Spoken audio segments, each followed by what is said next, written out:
कल रात ना इतनी ज़्यादा बारिश हुई भाई कि हम नीचे ही नहीं उतर पाए। जैसा कि आपको पता है मैं अमरनाथ यात्रा पर गया हुआ था और गुफा के दर्शन हमारे बहुत अच्छे से हो गए थे। और जैसा कि मैंने ये भी बताया था कि ऊपर रुकने की कोई सुविधा नहीं है, इसलिए आपको तुरंत ही नीचे उतरना पड़ता है दर्शन करने के बाद। तो हम उतर के आ गए थे भाई। तो भाई यहाँ पर इतनी बारिश हुई, हमने 6 किलोमीटर पार कर लिया था, लेकिन इतनी बारिश हो गई तगड़ी वाली। तो इस वक्त मैं बराड़ी टॉप पर, तो यहाँ पर भाई बारिश रात को हो गई थी, इसलिए हमें यहीं पे ही रुकना पड़ गया। तो भाई छोड़ देते हैं अब इन बातों को। हेलो जी इंडिया, कैसे हैं आप लोग? नमस्कार, आदाब, सत श्री अकाल। मैं हूं सचिन, स्वागत करता हूं आपका एक नई व्लॉग में और आप देख रहे हैं ट्रैवल सिंस 23। तो भाई इस वक्त मैं बराड़ी टॉप पर, और जब बारिश हुई थी रात को तो उससे पहले हमने 6 किलोमीटर कवर कर लिया था। मेरे को आशंका हो रही थी कि बारिश होगी, लेकिन उससे पहले ही हम एक टेंट में रुक गए। तो आप सामने की ओर देख सकते हैं टेंट लगा हुआ है यहाँ पर, श्री अमरनाथ युवा मंडल करनाल। तो भाई यहीं पे अपना रात को रुक गए थे। तो वहाँ पर लेडीज़ वगैरह, बच्चे वगैरह रुक जाते हैं उस वाले कैंप में, और हम इस वाले में सोए थे। तो भाई ठंड काफ़ी लगी थी रात को, और बारिश की वजह से ठंड हो ही जाती है। तो एक एक रजाई हमको दी गई थी, मतलब एक एक कंबल दिया गया था, उसमें ही ठंड में हम सो गए। और रात को भाई नींद ही नहीं आए, कभी उलट पलट हो रहा था। तो अभी दिन निकल गया और समय हो चुका है भाई 9:30 का, और अपने नाश्ते पानी का भी टाइम हो गया है। तो अब सीधा बालटाल की ओर, नीचे की ओर जाएंगे। और बालटाल यहाँ से जो रह गया वो रह गया 9 किलोमीटर। और यहाँ का कुछ नज़ारा है तो भाई सामने जो ग्लेशियर देख रहे हैं आप, वहाँ पर तो भाई धूप आ गई है, लेकिन यहाँ पर भी धूप आई थी। थोड़ी कुछ जगह आपको धूप दिखेगी, सामने की ओर भी धूप है, लेकिन यहाँ पर अभी थोड़ी छाँव हो गई है। अभी थोड़ी देर पहले धूप थी जब व्लॉग की स्टार्टिंग हुई थी। देख सकते हैं आप कैसे मौसम चेंज हो गया। तो यहाँ जो काम कर रहे हैं भाई कर्मी हैं, जो शेल्टर में, यानी कि जो भंडारे में काम कर रहे हैं, वो भी यूँ कह रहे हैं कि आप जल्दी से जल्दी नीचे निकल जाओ नाश्ता पानी करके। ठीक है गाइज़, आज का सफ़र अपना होने वाला है यहीं से ही, बराड़ी टॉप से बालटाल की ओर। तो भाई कल ही पहुंच जाते, कल भी हमें टाइम ही लग जाता। वैसे हमने 6 बजे शाम को यात्रा अमरनाथ से निकल गए थे, 6 किलोमीटर कवर कर लिया था। बालटाल जाने में 12 बज ही जाते। तो आज निकलेंगे भाई हम सीधा बालटाल की ओर, कर लेते हैं थोड़ा नाश्ता पानी। और आज नाश्ते पानी में भाई यहाँ पर मिलेगा आज आपको आलू पराठा और दही। तो आइए दिखा देते हैं आज भंडारा आपको श्री अमरनाथ युवा मंडल करनाल का, जो कि यहाँ पर लगा पड़ा है बराड़ी टॉप पर। चलो।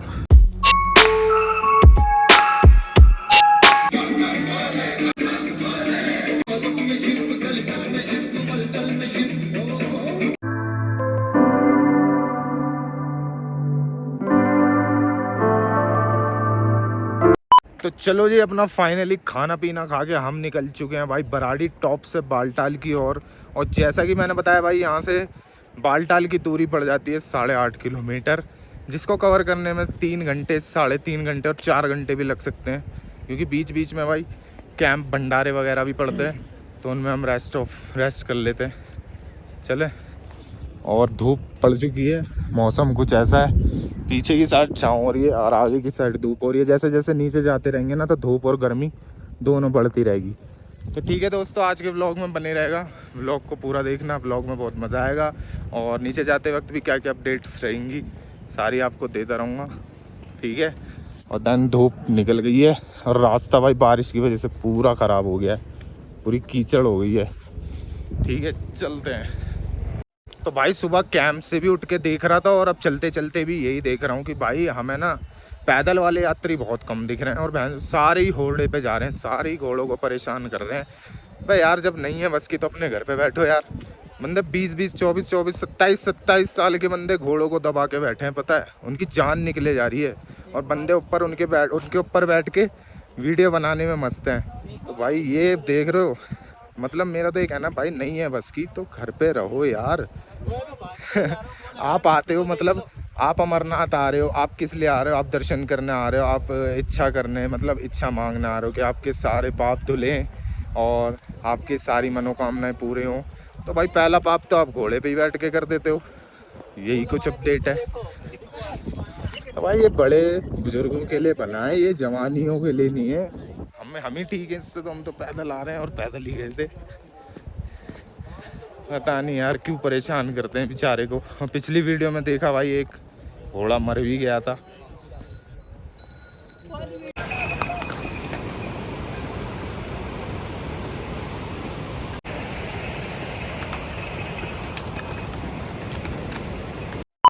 तो भाई बराड़ी टॉप से हमने अपनी यात्रा शुरू करी थी, और 12 किलोमीटर की यात्रा कंप्लीट कर दी है। और कल मैंने शुरू करी थी 6 किलोमीटर तक की यात्रा, लेकिन बारिश की वजह से रोक देनी पड़ी गई। तो भाई अब हमने शुरू की थी बराड़ी टॉप से यात्रा, जो कि 12 किलोमीटर की कंप्लीट हो गई है। और अभी हम आ गए हैं वहीं पे जहाँ पर हमने यात्रा में चढ़ते दौरान मुरादाबाद भंडारा में रुके थे। तो ये वही वाला भंडारा है। तो यहाँ पर हमने थोड़ा फ्रेश आउट हो गया है। तो भाई यहाँ से जो डोमेल की दूरी रह जाती है वो रह जाती है 2 किलोमीटर। तो अभी यहाँ से डोमेल जाना है 2 किलोमीटर, और डोमेल से जो बालटाल बेस कैंप की दूरी रह जाती है वो रह जाती है 5 किलोमीटर। तो अभी यहाँ पर थोड़ा फ्रेश अप वगैरह हो रहे हैं। और भाई एक चीज़ और बता दूँ, आप जब बालटाल से ट्रैक करते हैं ना, तो आप भंडारे के बारे में अगर जानना चाहते हैं कि अगर ट्रैक पर कितने भंडारे होते हैं, तो भाई बालटाल ट्रैक जब आप करते हैं ना, तो ट्रैक पर आपको कम से कम भाई 5 से 6 ही भंडारे मिलेंगे। और पानी वानी अपना सब लेके चलना, क्योंकि बहुत ही खड़ी चढ़ाई है। तो अब अपना नीचे उतरने का समय हो चुका है। तो हमने भंडारा वगैरह कर लिया है, फ्रेश अप हो गए हैं, पानी वगैरह पी लिया है। तो नीचे की ओर रास्ता जा रहा है, और नीचे की ओर देख सकते हैं आप धूप का माहौल है। तो धूप पड़ रही है, आराम से जाते हैं। और अब अपना सफ़र यही कोई 7 किलोमीटर का रह गया है, डोमेल जाना है। और एक चीज़ और बता देता हूँ कि जो निक्कू का भाई RFID कार्ड खो गया था अमरनाथ के अंदर, उसका भी इशू देखना है क्या होता है, क्या उसको एग्जिट करने को मिलेगा रजिस्ट्रेशन की पर्ची से या नहीं मिलेगा।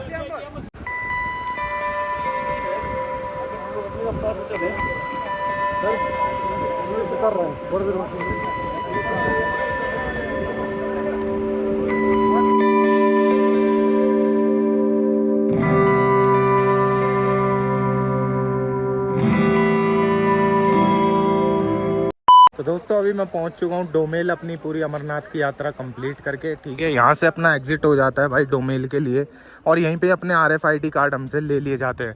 जैसा कि ये भाई खड़े हैं यहाँ पर RFID कार्ड कलेक्ट कर रहे हैं, तो इनको अपना RFID कार्ड दे देते हैं। भाई लो सर।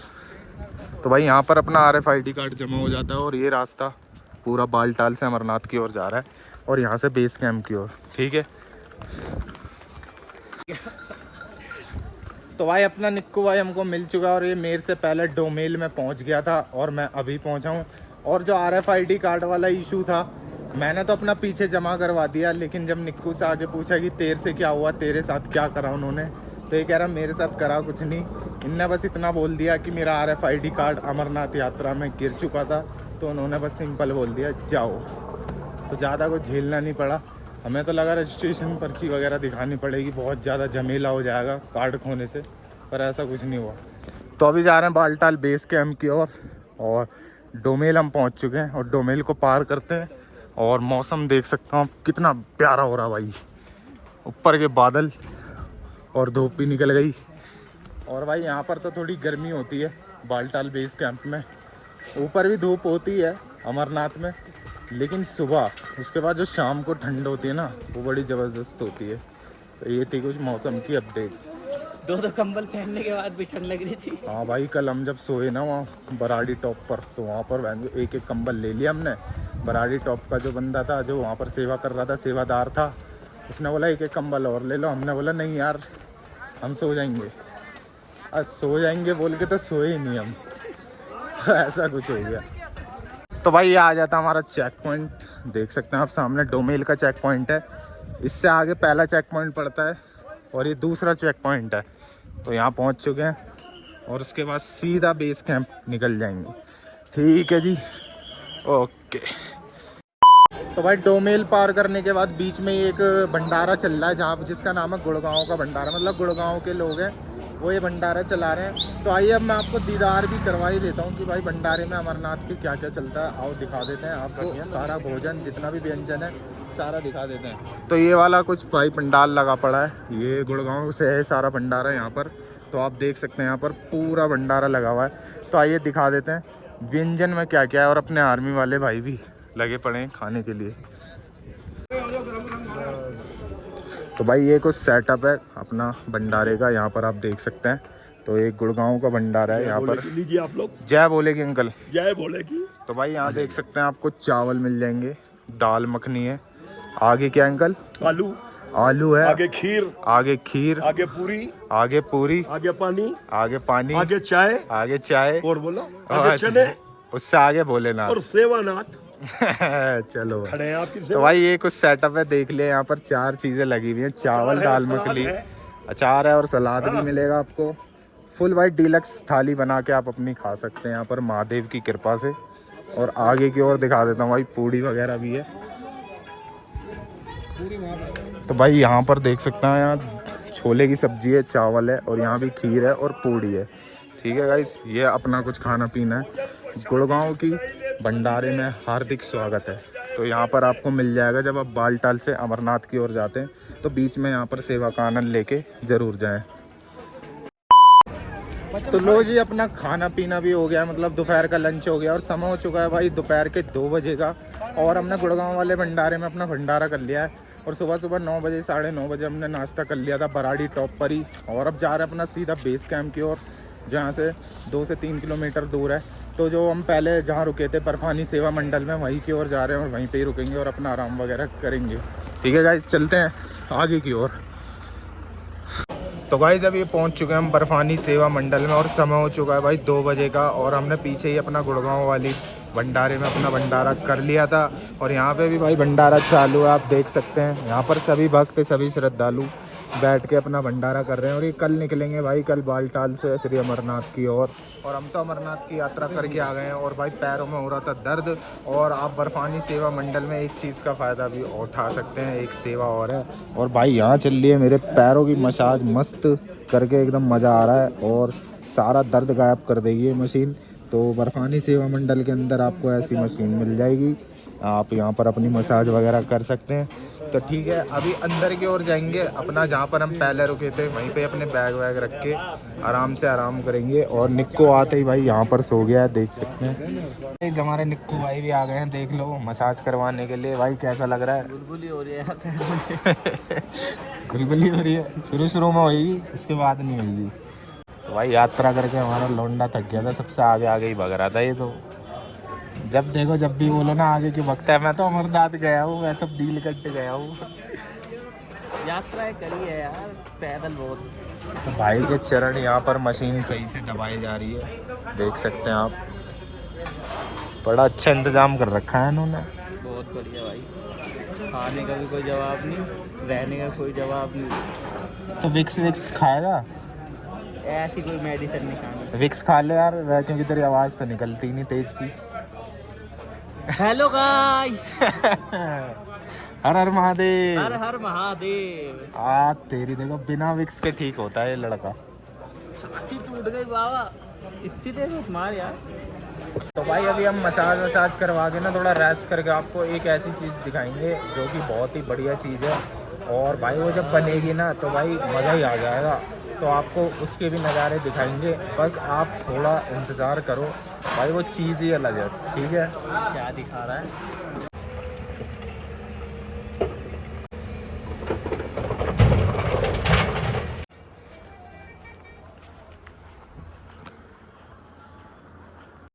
हेलो जी, गुड मॉर्निंग। और इस वक्त मैं भाई बालटाल में और समय हो चुका है भाई 6:30 का। तो भाई मैंने अभी थोड़ी देर पहले आपको बताया था कि मैं आपको ऐसी यूनिक चीज़ दिखाने वाला हूँ जिसको देख के आपको मज़ा आ जाएगा। देख के नहीं तो सुन के तो बहुत मज़ा ही आ जाएगा। और ये अपने भारत के लिए बहुत गर्व की बात है और ये आने वाली पीढ़ी के लिए भी बहुत गर्व की बात है। तो भाई आप पीछे की ओर देख रहे हैं, ये है एक टनल। इस टनल का नाम है भाई जोजिला टनल, जो हमारे एशिया की सबसे लंबी टनल होने वाली है। तो भाई ये टनल श्रीनगर, लेह लद्दाख, कारगिल को जोड़ती है। और भाई 11,578 फीट की ऊंचाई पर बनी ये टनल बहुत ही लंबी है और जिसकी लंबाई होने वाली है 14 से 15 किलोमीटर की। तो आपको पता होगा, आप में से ज़्यादा लोगों को पता होगा कि सबसे लंबी टनल जो मानी जाती थी अपने भारत में, वो मानी जाती थी अटल टनल। तो ये उसका भी रिकॉर्ड तोड़ने आ रही है भाई। और 7,000 करोड़ की लागत लगा के इसको बनाया जा रहा है और इंजीनियरों ने बताया था कि 5 साल में ये बन के तैयार हो जाएगी। तो भाई अभी बन के इसको 4 साल हो गए, मतलब काम चलते चलते 4 साल हो गए हैं। 1 साल और बचा है, 1 साल के अंदर ये बन के पूरी रेडी हो जाएगी। तो भाई इससे आसपास के लोगों को काम भी मिलेगा और बहुत अच्छे से लेह और कारगिल में सुधार भी आ जाएगा। तो आप देख सकते हैं पीछे की ओर टनल है और भाई बहुत ही लंबी टनल होने वाली है पूरे एशिया की। और हमारे भारत के लिए ये बहुत गर्व की बात होगी और जब इसका उद्घाटन होगा तब और मज़ा आएगा। तो भाई देख सकते हैं। और भाई इससे ना, इसके बनने से सड़क संपर्क भी अच्छे हो जाएंगे कारगिल तक के। और कारगिल में भी अच्छी मतलब ग्रोथ होने की आशंका रहेगी। भाई जम्मू कश्मीर में पड़ती है एक जोजिला नाम की जगह, जिसको क्रॉस करने में भाई 3.5 घंटे लग जाते हैं। और अब जोजिला टनल बनने के बाद भाई वो 3.5 घंटे 15 मिनट में बदलने वाले हैं। तो ये टनल देख सकते हैं आप कितनी कामयाब रहने वाली है आने वाले समय के लिए, और बहुत ही अच्छी तरह इसका काम भी चल रहा है। सो गाइज जोजिला टनल में ना हर 125 मीटर पे इमरजेंसी टेलीफोन भी लगाया जाएगा, और हर एक 125 मीटर पे भाई फायर फाइटिंग भी रहेगा। और यहाँ पर ऑक्सीजन की लेवल भी कम नहीं रहेगा। यहाँ पर ऑक्सीजन के लिए भी, जैसे यात्री अगर इस टनल में ट्रैवल कर रहे हैं तो उनको ऑक्सीजन की भी दिक्कत नहीं होगी। मतलब पूरी अच्छे तरीके से काम किया जा रहा है, बारीकी से काम किया जा रहा है। इसलिए इसको 5 साल पूरे लग रहे हैं बनने में, और 4 साल हो चुके हैं, 1 साल और बचा है इसको बनने में। तो आप देख सकते हैं यहाँ से ये टनल वहाँ की ओर जाती है, और अभी इस वक्त मैं बालटाल में, और बालटाल में ही शुरू हो रही है ये टनल, वहाँ तक जा रही है। और आप सामने की ओर देख सकते हैं भाई ट्रक वगैरह थोड़े खड़े हैं, कंस्ट्रक्शन का काम चल रहा है। ठीक है, तो भाई ये जोजिला टनल ना हमारे भारतीय सैनिकों के लिए भी काफ़ी वरदान साबित होने वाली है, क्योंकि जैसा कि आपको पता है सेना को ना अन्य चेक पोस्ट पर जाने के लिए खाद्य सामग्री ले जाने के लिए कठिनाइयों का सामना करना पड़ता था लेह लद्दाख और कारगिल वाले रोड पे। तो अब वो सब बंद हो जाएगा। अब 6 महीने उनको वेट कर, मतलब 6 महीने के लिए वो खाद्य सामग्री पहुंचा पाते थे एक दूसरे को, जैसा कि आपको बता दूं। तो भाई 4 महीने रोड बंद रहता था, तो इसलिए उनको दिक्कत होती थी। लेकिन अब 12 महीने के लिए भाई वो इधर से उधर अपना सामान ले जा सकते हैं, सैनिक जितने भी हैं हमारे। तो भाई ये बहुत अच्छी बात रही। और अब कोई रोड बंद नहीं होगा, मतलब जो जहाँ पर बर्फ़ गिरती है ना, वो रोड अगर बंद भी हो जाता है तो हमारी जोजिला टनल है जो हमको लेह लद्दाख और कारगिल की ओर जोड़ेगी भाई, और कम से कम समय लेगी। और इसलिए ना इस टनल के अंदर बड़े बड़े पाइप्स भी लगाए गए हैं, जिसकी वजह से ऑक्सीजन सप्लाई की जाएगी पूरी टनल में। इस वजह से यात्रियों को ऑक्सीजन की दिक्कत भी नहीं होगी। और भाई इस टनल के अंदर जो कार्बन डाइऑक्साइड जमा होगी उसको बाहर निकालने के लिए भी उचित इंतजाम बहुत अच्छे से किया गया है। तो बस 1 साल और बचा है जोजिला टनल को बनने में। और जैसा कि आपको पता है कि लेह लद्दाख जाने के लिए सिर्फ 6 महीने के लिए ही रास्ता खुला रहता था, और बर्फ़ से रास्ता पूरा बंद हो जाता था। लेकिन अब 12 महीने लेह लद्दाख और कारगिल के नज़ारे ले सकते हैं, और वहाँ भी ग्रोथ होनी शुरू हो गई है। तो ये पीछे देख सकते हैं हमारी टनल, जोजिला टनल, और काफ़ी अनोखा सा नाम है। तो भाई यही था एक यूनिक सी चीज़ जो आज बहुत अच्छी लगी अपने भारत को। अपने भारत की एक तरक्की होने जा रही है, और आज हमारी एशिया की सबसे लंबी टनल बनने जा रही है भाई, जोजिला टनल, जो 14 से 15 किलोमीटर लंबी होगी। तो गाइस अभी शाम का समय हो चुका है, आप नज़ारा देख सकते हैं, ये पूरा बालटाल का नज़ारा है। सामने की ओर पूरी लाइटें ही लाइटें जल चुकी हैं। तो अभी वहीं की ओर जा रहे हैं, और जोजिला टनल हमने देख ली ये रही, और यहाँ से वहाँ तक पूरी 14-15 किलोमीटर तक है भाई, अब कोई दिक्कत नहीं है। चलो गाइस चलते हैं बालटाल, और बेस कैंप पे जा रहा हूँ अपने, जहाँ पर हम रुके थे, बर्फानी सेवा मंडल। और देखते हैं वहाँ पर आज खाने वाने में क्या लगा है, खाना वाना खाएंगे, और उसके बाद एंड करेंगे, मिलेंगे नेक्स्ट डे में।